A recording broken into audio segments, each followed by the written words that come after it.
Chiku TV.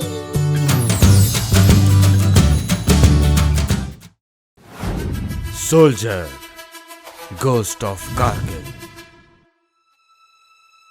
The soldiers are amazing. On one side, they keep a photo of their family in their wallet, and on the other side, they keep their country in their heart. My name is Rohan Friends, and I am a TV reporter. These fights, attacks, or war, whichever name you would like to give them, it has only one result, and that is destruction.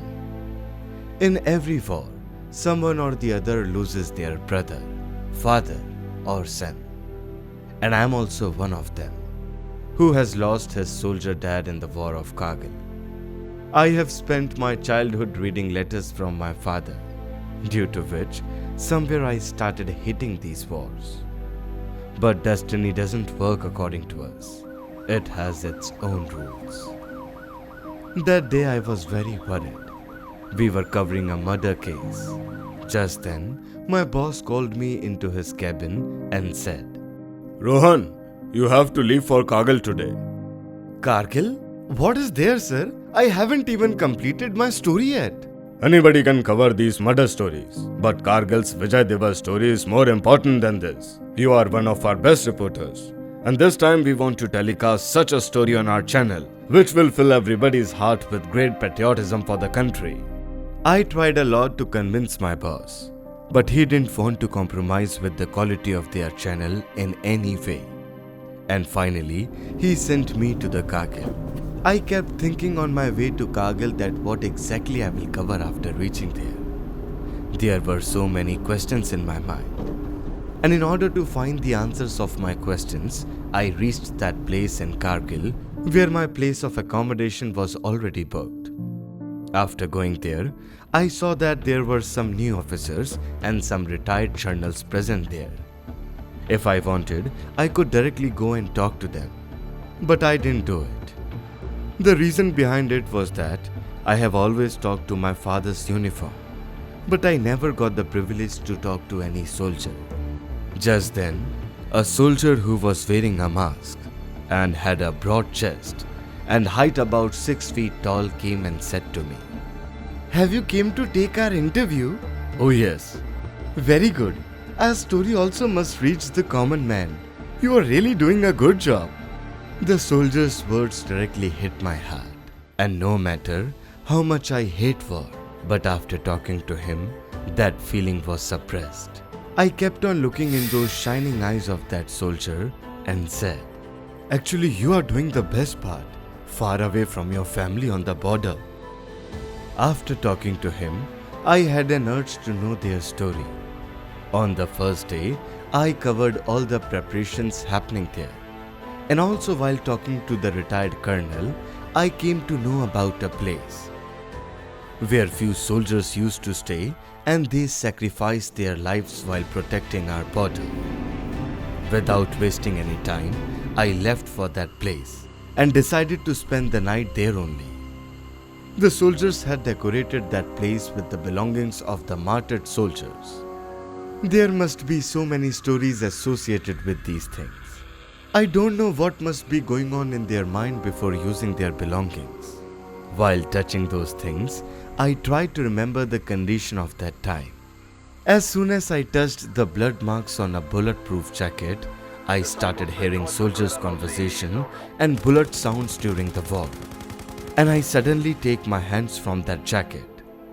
Just then, I tried to operate a broken satellite phone there, but it had no power in it. Just then, I remembered. I got so lost while watching these things that I forgot to make a video of them. I started doing videography of the things lying there with my camera. Just then, I heard some distorted voices. Just then, I saw that broken satellite phone and noticed that its screen light was on. And I heard the voices of some people talking. I understood that these phones must have caught a signal. But still I was a little confused about how these phones are working. Just then, those voices from the phones got louder, as if it was some kind of message for me. We are all set to take the revenge of our defeat in the Kargil war. And sometime we will place bombs in the camp. This time we will do the same thing with Indian soldiers that they did with us. I got stunned on listening about their plan to destroy the camps with bombs, and I immediately left to inform the other soldiers. But everybody was busy decorating the hall, and nobody listened to what I was saying. I had no time to wait for help. I remembered that there were few guns kept in the camp. I had no idea whether they will work or not, but I was not in a condition to take any risk. I immediately ran towards the camp and took out the guns placed in the glass case. Just then, I experienced a movement in the bushes. As soon as I reached there, I saw some terrorists covered in black clothes. They were standing in front of me while carrying guns. I picked up my gun and tried to fire on them, but I couldn't do anything because there were no bullets in that gun. And in the next moment, one of the members of terrorist gang attacked on my face with the backside of the gun, and I fainted right there. As soon as I regained my consciousness, I found myself tied in the same camp. The terrorists have tied me with the ropes, and the third one was arguing with some people while walking here and there.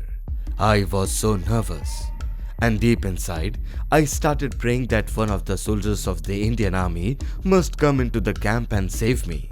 Just then, the third terrorist hung up his phone and said, You guys just don't waste time on him. Just kill him and carry on with your mission. As soon as he said this, one of the terrorists took out his knife and started moving towards me. But I was shocked to see that suddenly that knife got away from his hands and started floating in the air. I can clearly see the expression of fear on the faces of those terrorists.